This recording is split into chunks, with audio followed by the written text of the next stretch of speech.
The ashes of the furnace are cold, but the magic in the implements you crafted is warm to the touch as you hand the gauntlets of Crom to Jøra, as you heft the mantle that you crafted with your own hands. What do you do now? It's getting close to midnight. Jøra, I have many other weapons here, besides just the gauntlets there. If you'd like to grab something for yourself, feel free. Whatever you need or whatever you like. She's going to quietly go find the heaviest, simplest great axe. Just something for like splitting very large wood or something to that nature, to that effect. I must say, bastard, I am impressed at thy craftsmanship. Well, thank you. I take pride in it. I say as I'm starting to rifle through some of the dead bodies, particularly like the priest, to see if any of my stuff was on their person. Good or question. Anything like that? Yeah. Roll investigation check. 15. 15. I don't think you find any of the materials that have been specifically lifted, like the magical implements. I do think that as you approach with your sorceress mantle, the sensor in the priest's left hand, well, that was in the left hand, is now on the ruined top floor of your blacksmith, vibrates and glows very slightly, very dimly, and dies off as you move farther away.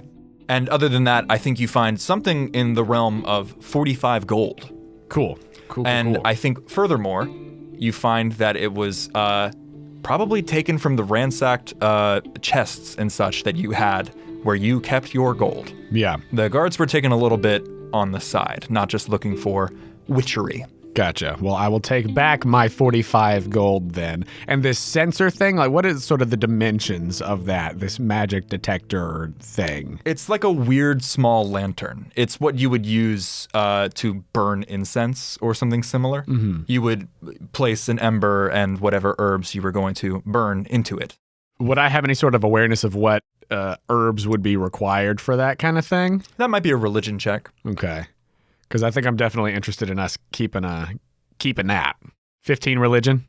I think you would know that the priests usually use a combination of belladonna, which is a mildly hallucinogenic poison, and rosemary, believe it or not.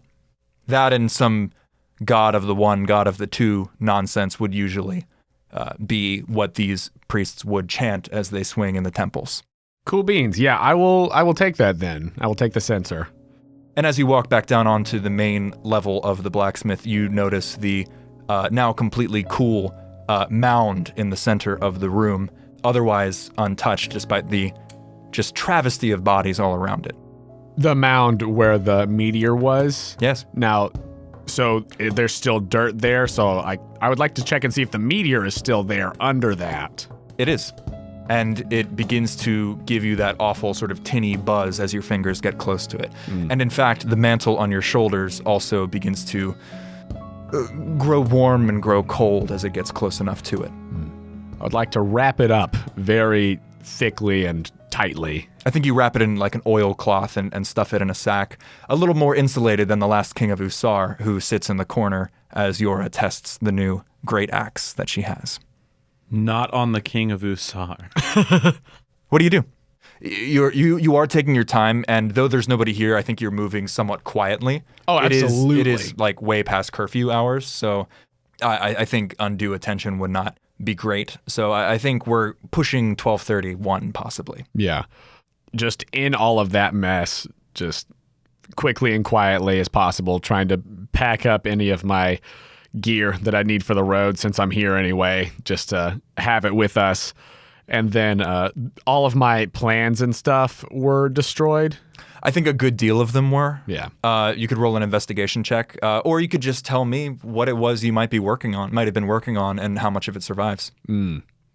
I don't think there's anything concrete. I think it's mostly blueprints. Yeah, blueprints and conceptual stuff, less of like, here's a prototype. Precisely. Yeah, I think that he has been working on enchantments for particularly something like his axe and shield, because he has always used the same battle axe and the same shield, and like in whatever way trying to instill whatever more lethality to those, for sure, and how to encapsulate that sort of the the power of his youth, I guess, in a way. Yeah. Like the enchantments of that, like how to really enhance his weapons. Precisely. Yeah, that ease and fluidity and deftness that was so much more doable in your youth. Yeah. How to capture some of that power, that flame.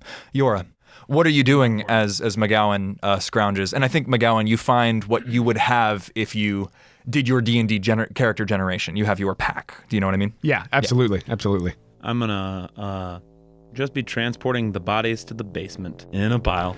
Are you going to do anything with those? I had just wanted to gather them together. No burial? No cremation? No rites?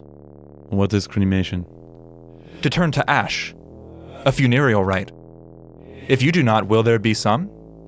Will there be some rites for these? I have no idea. I should not like that. They are just bodies. Yes. What are you doing down there? I gathered the bodies. Excellent. Well, it's late now, so we've got a couple of options. We could... Well, I don't think we should stay here for the rest of the night, but we should go somewhere until morning when we can, hopefully before it's quite dawn, hop on a ship and get the hell out of here. They will be fine. They will be found. They will be put into the ground. Well, these? Yes, right? Someone will come looking for them. Good. Do you know of any place in the city that might be safe overnight? We can stop for a little while, have a bit of refuge before we continue our journey. I am loath to return, but yes. Before we leave, I'll ask Ma'at for the cloaking. Yes.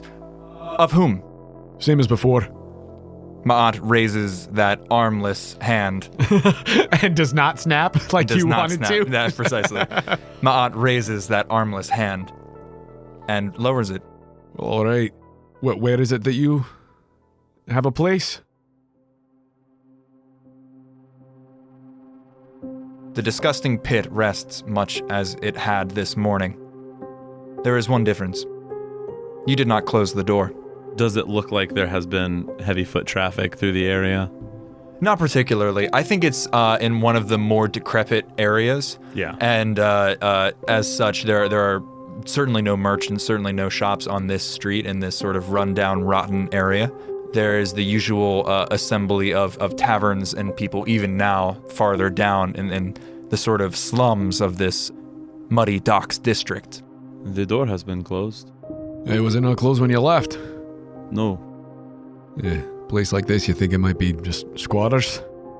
Maybe. But I think we can remove whatever is in there if it is a problem. Feel pretty confident about that, yeah. I'll make my way to the door. As you open it, do you remember the first time you walked in? I don't think I would have walked in the front door. No, truly. I think it's less memories and more when you resign to never return to a place and then are forced to return to it. It's just like that sinking feeling of having had freedom for a day and walking back into a place where you were a slave. I think she just gets really focused. As you push open the door, the first thing you see is candlelight at the end of the hall. And the second thing you see is a small, tousled head, two wide, scared eyes looking out. And then the young boy is gone, and into the hallway comes the boy that you released earlier. Who is the other boy? Gaz, can we stay the night? I do not see why not. Do you want to stay here?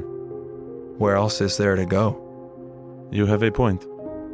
Would you like to join me? How? For what? For a job. For a future and for freedom. We have bread. Come inside. I'm gonna make my way inside. All right. Negotiating with kids when you're a 9-foot-tall killing machine. It's like playing bull. What should this kid's name be? Aran. Hey, Ron, what's up? Aran. Aran. It is dawn, and the docks are already alive with work. Jøra, the boat is beautiful. Very unlike the boats you've been on before, however much of them you had seen. Long, skinny, and barrel-bottomed, dark, worn, salt-weathered wood. Designs foreign to Baran Ue. It looks like a predator, lithe and quite unlike the local vehicles. Most boats on the wide, calm Ue River are stately, handsome barges, flat and usually laden with trade goods. This one is different. MacGowan, the tall, slender man with an improbably handsome face and piercing eyes, stares at you. Though he and his crewmen are laboriously loading this ship with barrels, his simple turban shows not even a hint of sweat. For your weight, father, we could carry much. Milk, wheat, jewelry for the wives of Legeru. If it is passage you want, we must have coin. Well, what kind of coin are you talking about? Can you row? Aye? And that one, does she row? You take a look and you tell me.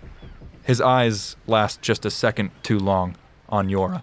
Jøra, your eyes keep drifting to the prow and the carved figure leering over the barges next to it like a wolf among sheep. It is a worm, a sinuous, rippling serpent with a woman's smiling face. On the serpent's chest, this rune. Oh, shit. Yeah. Yeah. Yeah. MacGowan, those piercing eyes scan your face, and again they flit to Jøra for just a millisecond too long. The disguised Ma'at he ignores entirely. Before we make any further negotiations, father, I shall give you a gift, and I shall give it to you freely. Hold here. Klaus, take a break. And the crewman walks up into the ship along the long gangway. The handsome man walks over to the nearby post. Let's place you guys, by the way, here on these docks. And yanks a scroll of paper off of it and thrusts it into your hands. MacGowan, he hands you your face.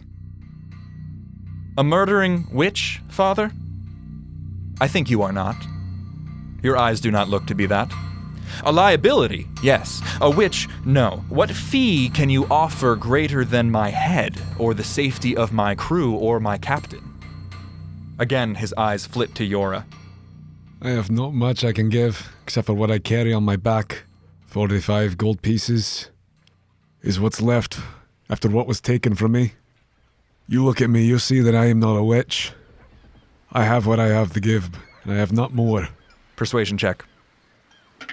Can I make any check with this rune? I think history or religion would work, because both of them would be things from deep in your past. Well, let's just go with either, because they're the same. Religion. Cool. I'm going to go with the bone dice. Oh. Dope.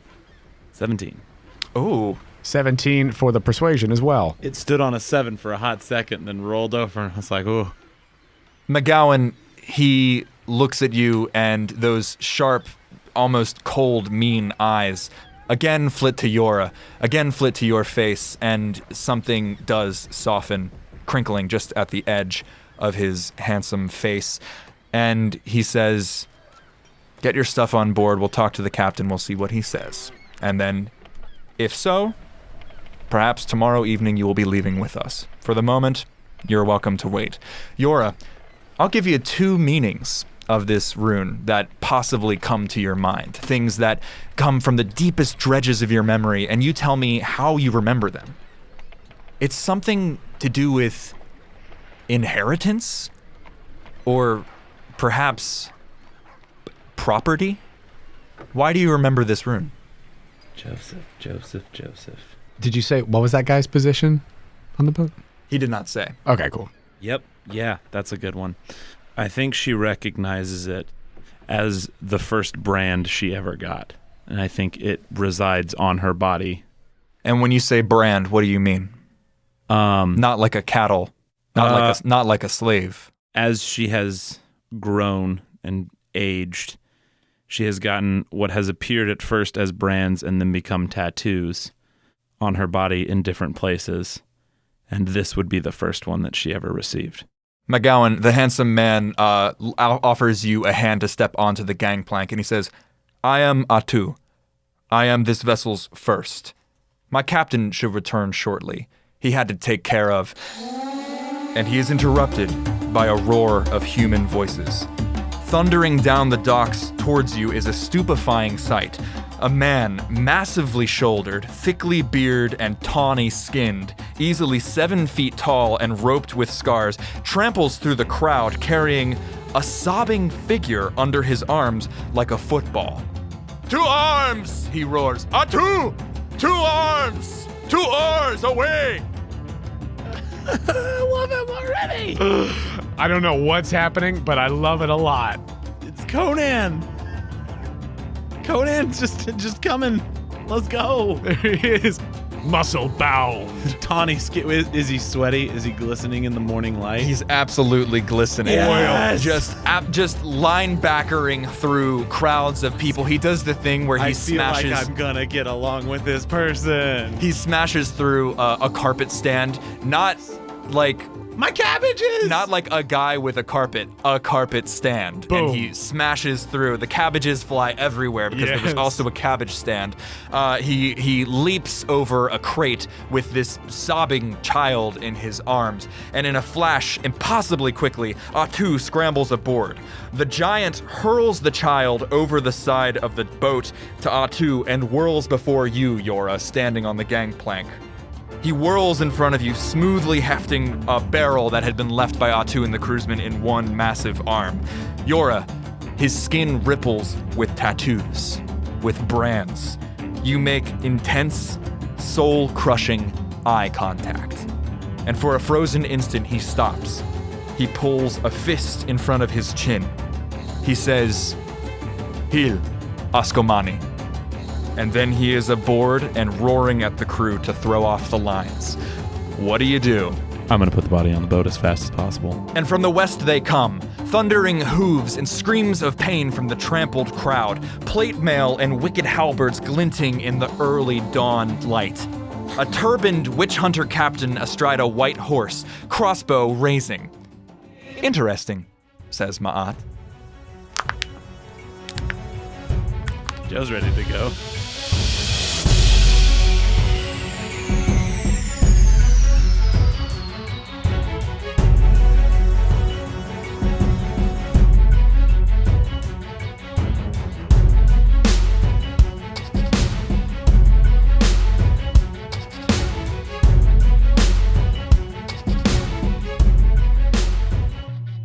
Hello, friends. Jonah here to say thank you for listening to the Act 1 finale of Bound. With this finale in the tank, as well as the finale of Arc 1 of Villagers, we are going to be taking the next couple of weeks. We're going to have some fun Talkin' Shop episodes coming out, and then after that, we're going to come back hot and heavy for Act 2 of Bound, and we will also be starting to release episodes of Kanoko Origins, our new Pokemon 5e campaign. We are super excited about all of those, and we will keep you updated about what's coming out when as we get closer to the release of those things.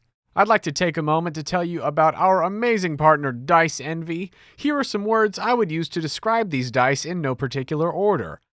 Style, power, mystery, delicious, luxurious, metal, confetti, digestible. You can get 10% off of your purchase at Dice Envy by going to diceenvy.com/questco or by using promo code QuestCo at checkout. That's QUESTCO for 10% off of your entire order. If you're a fan of the Quest Company, please do us a favor and go to our page on the Apple Podcasts app or wherever you listen to your podcast and leave us a rating and review. It is a huge help to us, and we read every review that comes in. If you really love what we do here at the Quest Company and you want to take the next step in supporting us, please consider becoming a Patreon subscriber. For as little as $2 a month, you can help us with necessary expenses, help us continue to improve the quality of the show, and get access to exclusive content and patron rewards. If you'd like to give us that support, you could do so at patreon.com/questcompanypodcast. You can find the link to the Patreon on our website, questcompanypodcast.com. If you'd like to contact us, you could do so directly through our website or by finding us on Instagram and Twitter at The Quest Company. You can also hang out with us in our Discord that we have for both QuestCo and QuestCo Junior. The link to that is on our website and Twitter. I'd like to thank Leitess for running the game and editing this episode, along with the artist whose music is featured in it. Thank you to Aakash Gandhi for the songs Eyes of Glory and Cavalry. Thank you to Blue Dot Sessions for the song Ultima Thule. Thank you to Daniel Birch for the songs Trees in the Wind and Metal Drone. Thank you to Doug Maxwell for the song Tribal War Council. Thank you to Houses of Heaven for the song Escape. Thanks to Kai Engel for the song Disciples of Steel and Waking Stars. Thank you to Keosz for the song Revenge. Thank you to SYBYS for the song Tribal Affair. Ambient Sound by tabletopaudio.com. That's all for me, so let's get back to the action. Thank you for joining us here at the Quest Company.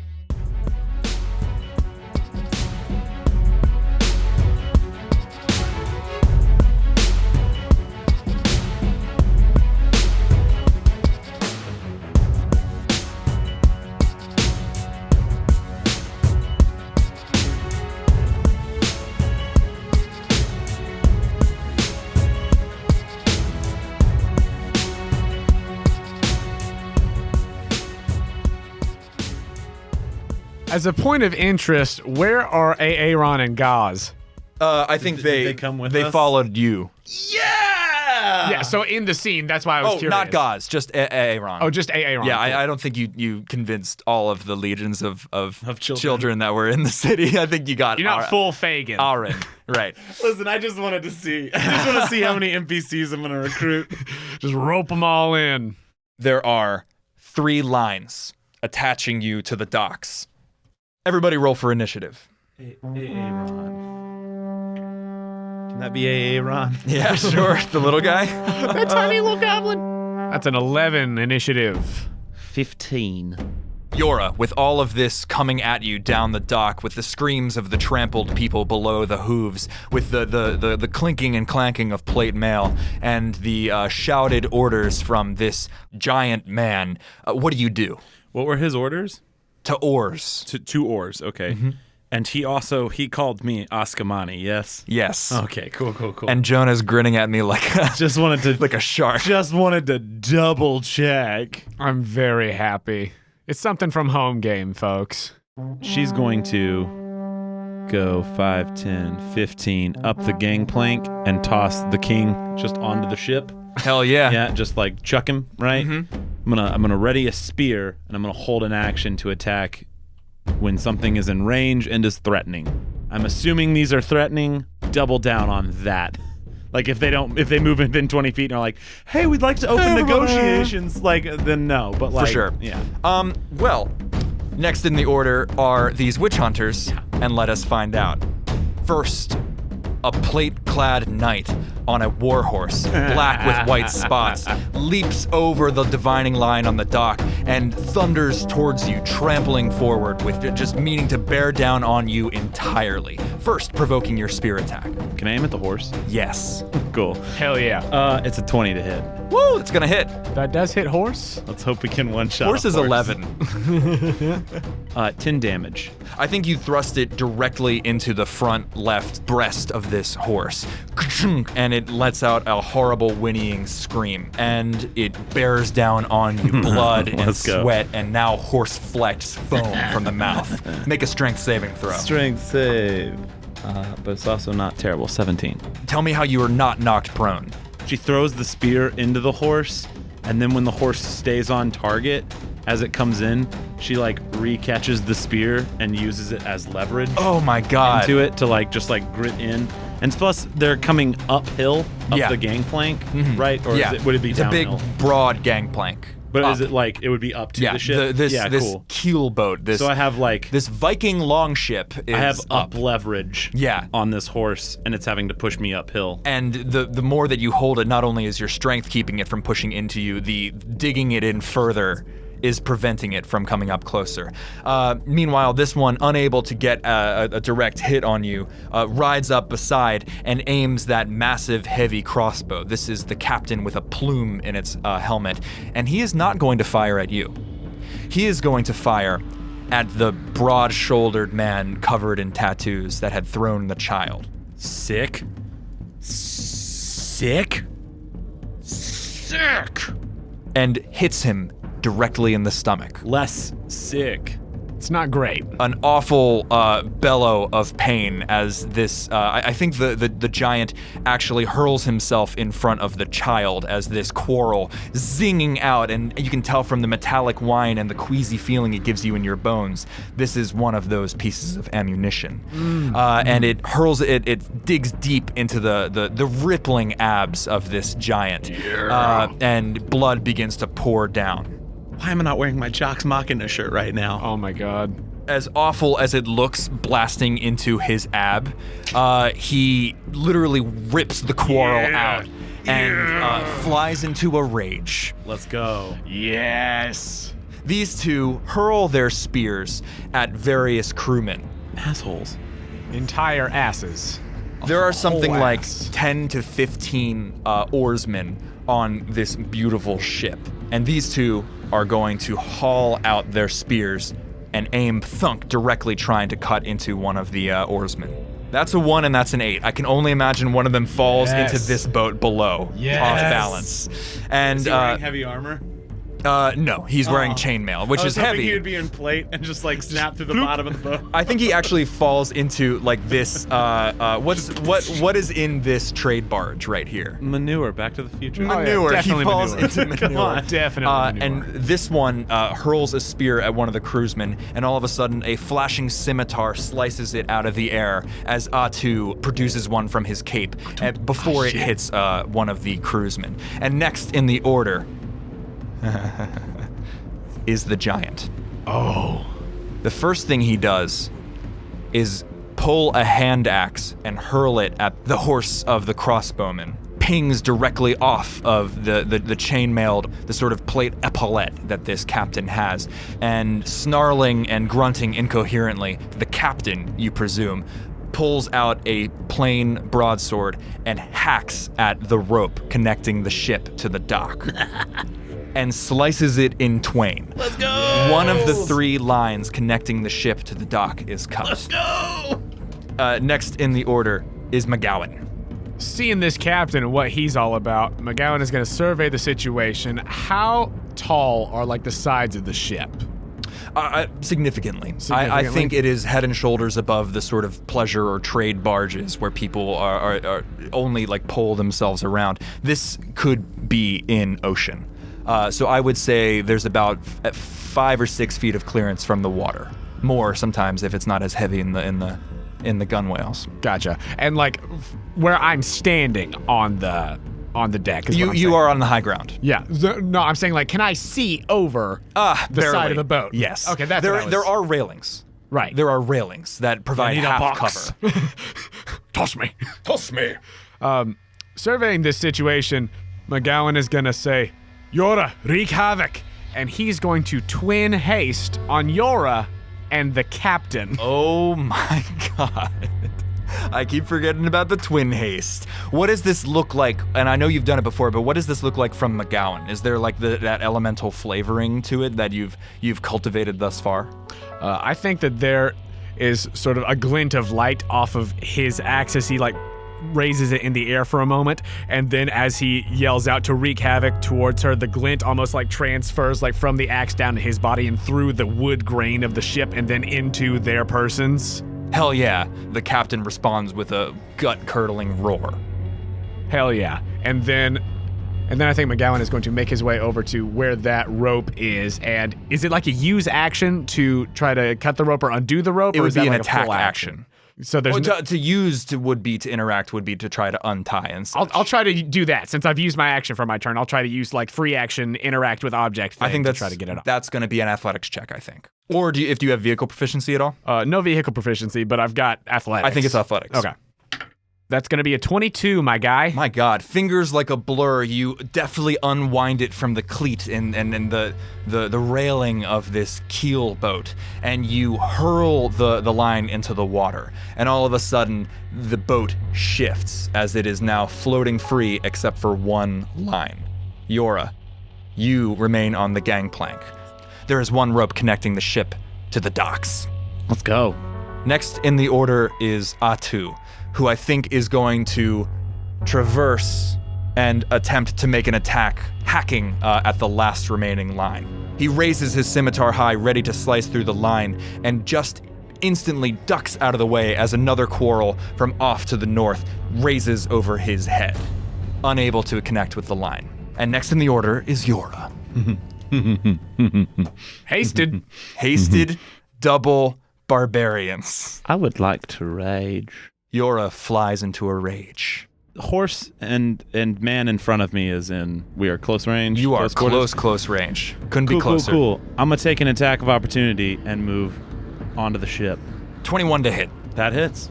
21 to hit as this knight pulls up back on his own spear and tries to drive it down into your flesh, dealing 9 points of piercing damage. 5 damage.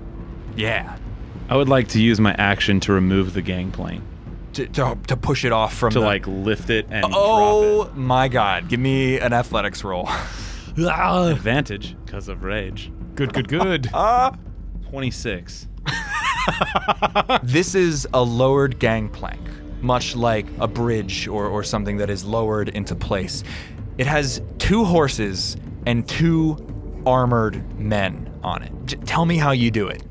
I think the dude like nicks her and she jumps on, like gets onto the boat and turns, and then just like grabs the gangplank and like just muscles, Bicep rippling, curls. right? And I think the bandages start to like tear because of the flexing, just like in it, right? And as they start to like come off, like fall off, you can see like all the rune tattoos that are down her left arm. Yeah. And as she gets it off and past, because I'm assuming the boat's gonna keep shifting under it, she's gonna throw it downward as hard as she can. I love it. And the gangplank goes tumbling into the slow-moving muck of the Uwe River with the 2 horses and their 2 riders on it. In plate mail. In plate mail. Fucking die, bitches. They gasp and reach and grasp in the muck, the horses squealing and the blood mixing with the mud and the filth. Next in the order. Nope, second action, I'm gonna cut the last rope. Woo! Give me that hit. Haste made me. 22. That is gonna hit. I think you just slice it. There's no world in which you don't do enough damage to cut through this line. Great axe. Just as though the first thing wasn't enough. And then I'm also slice. raging, so I'm probably gonna break the little like railing that. It completely smashes the keel boat. Oh yeah. Railing, and all of a sudden, the boat is free, and the captain continues to roar, unable to speak, unable to articulate. And Atu says, "You heard him! Oars, full ahead!" And we're going to use the full ahead move of ships and the sea. Heyo! That Unearthed Arcana we like. It is true. This is a good one. Also, oars now. I'm gonna see if I can haste rage roar. Just goes in a circle. Go. He's just got to be on the other Yeah, side. he just has to be on the other side of me, and it's basically a motorboat, right? Pretty much. It does like.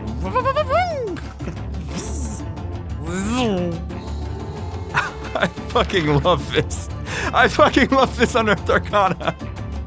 Oh my god. I can't tell if this is good for us. 55 feet it gets to move in one action. Yeah. As this boat, as soon as it is freed, careens off, leaving a wake of filth and mud and trash of the Uwe River, newly added by the trash on horseback. And you rocket away from the docks. Hell yeah.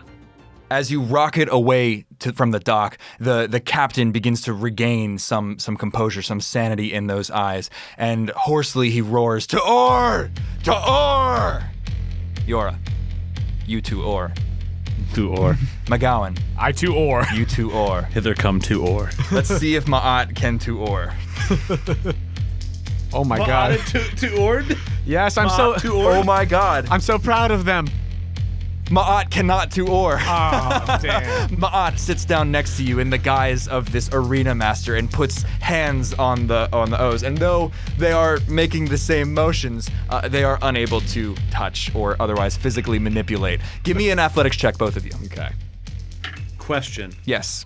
Would this be considered strenuous enough activity that like rage would persist or like Not by yourself. So I just need people whipping me. Yeah, no.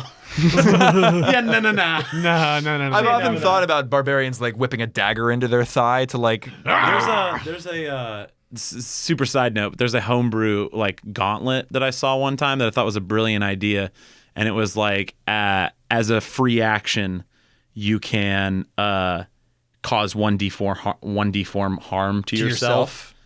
To maintain keep a rage. I think that makes a lot of sense. I was like, it was like a gauntlet that had like a bone on the inside, so you could just like cut yourself on the chest with it. I would say you could just do that with a knife or your own axe. I'm good. I'm just gonna go ahead and roll athletics check.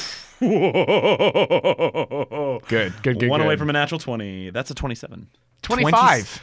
Oh my God, my strong boys!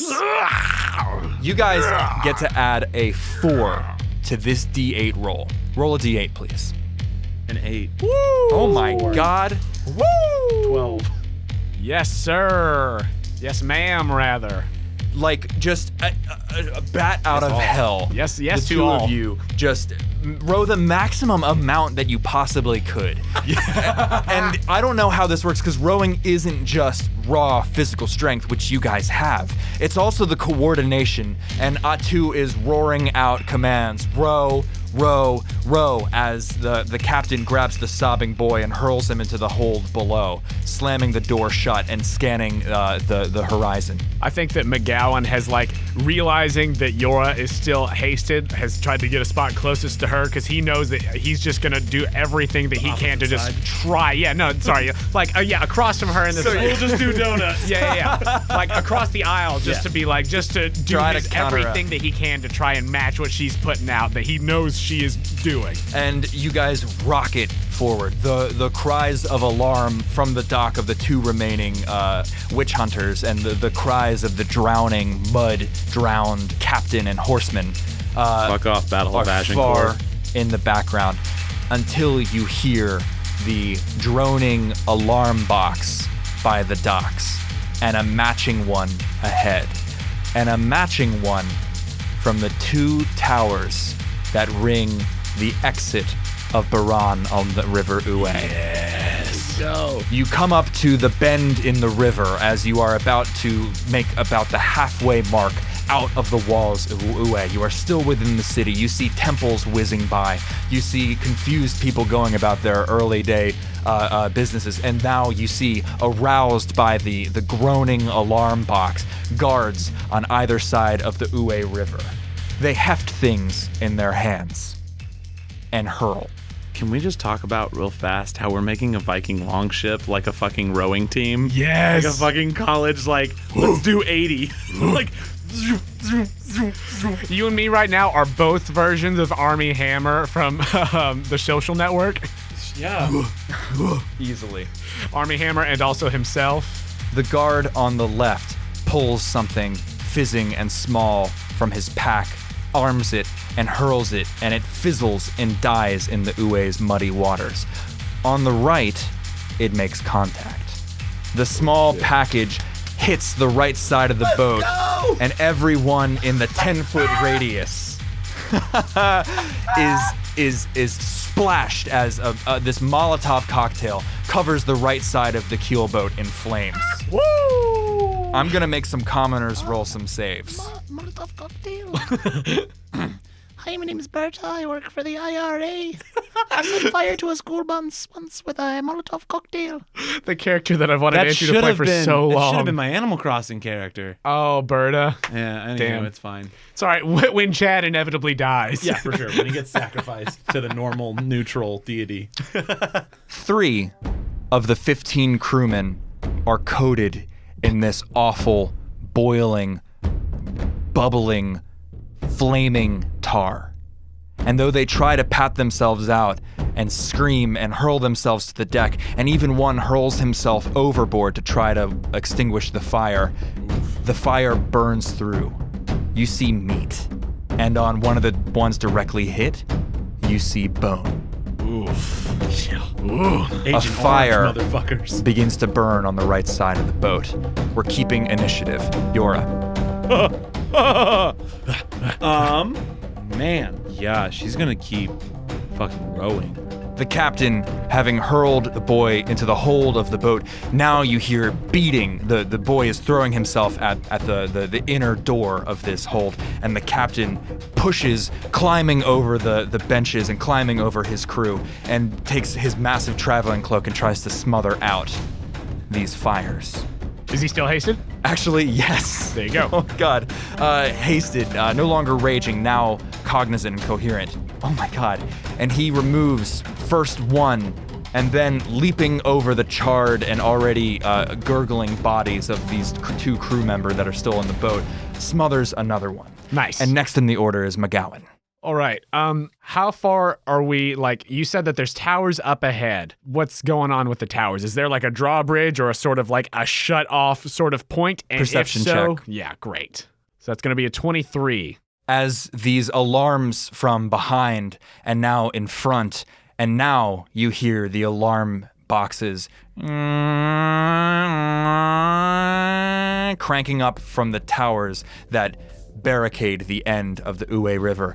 And then, as far away as it is, you hear clinking as the boom chain in between the river towers begins to wind upwards out of the water, with the slats of wood hanging down from it, preventing entry and exit.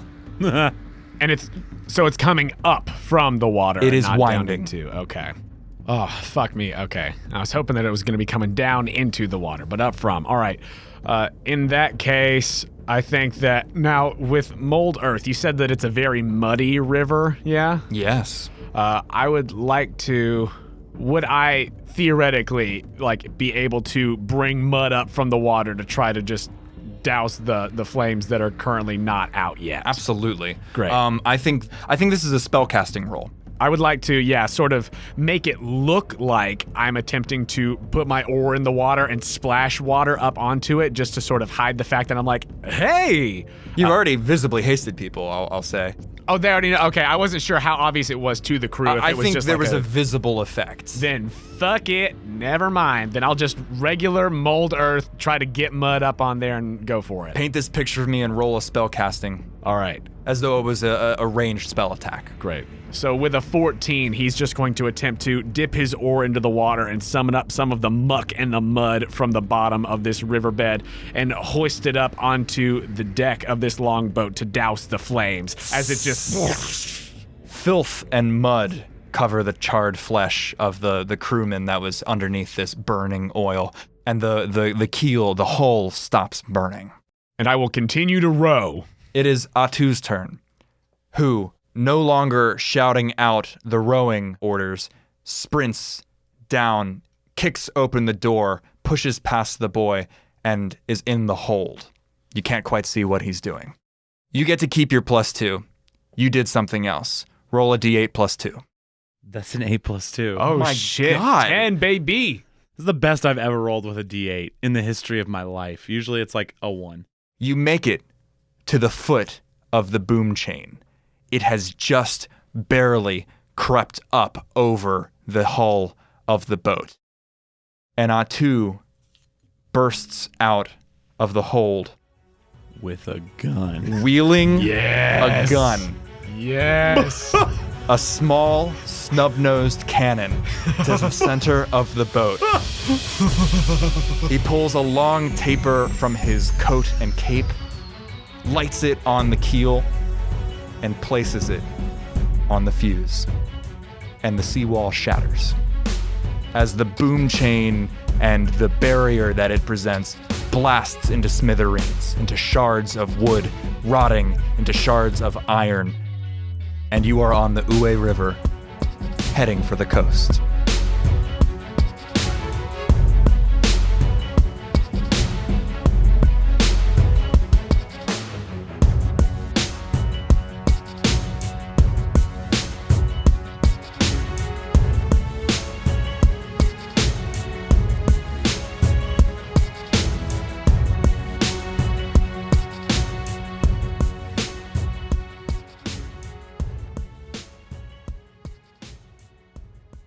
It is hours later. The men have been working hard. That burst of adrenaline has made it difficult to keep up a regular travel pace for the rest of the day. But with 2 more rowers, it is doable. Firstly, have people noticed her tattoos? Because I think it's now that like the rage has subsided and that they have gotten out of danger that she notices that those bandages aren't there anymore. I don't think anybody's looking twice at Jøra. I think they are following the orders of Atu and the captain. Just curious. I think the boy bursts out of the hold, a crossbow in his hand, and turns back towards the fading image of Baran Uwe and screams into the air, firing it in the general direction of the city before hurling the crossbow overboard and stalking back down into the hold. It's a fucking waste of a crossbow, but whatever. 2 things that I would like to try and perceive if I can't just see them. Yeah. I want to get eyes on where the body of young Minnow. I want to just get double eyes on him. I think he's been thrown in the hold. Okay, cool. Like a sack of potatoes. Cool. Perfect. No problem. And is Ron okay? Yeah. I think he had been literally just cowering by the gunwales, cowering in the bilge the entire time. Cool, but and now he is on the bench next to you. Not lit on fire. No, I think he can't even reach like the full rotation of the oars. But whenever it comes closer, he tries to I'll roll for both of us. with his blistered palms. He's gonna get stronger. Train him up in the way that he should go. At some point in this journey, I don't think it's now. I don't think she's concerned with the like in this moment. But I think she wants to ask the captain what he even said. Why he called her what he called her and what that was. Like, have I ever heard that before? Ask Amani, out of curiosity. You do not know from whence you are, Ashman? To your health, Ashman. That is what I said. I have never heard that. You are Askamani. I can see it in your blood. In your brands. Like mine. And he pats the gunwales. Like my boat. What does that mean? To be Askamani? To be strong. To be without a home. Briefly. I'm Arn. I am Jøra. In the pits where I fought, they called me the daughter of giants.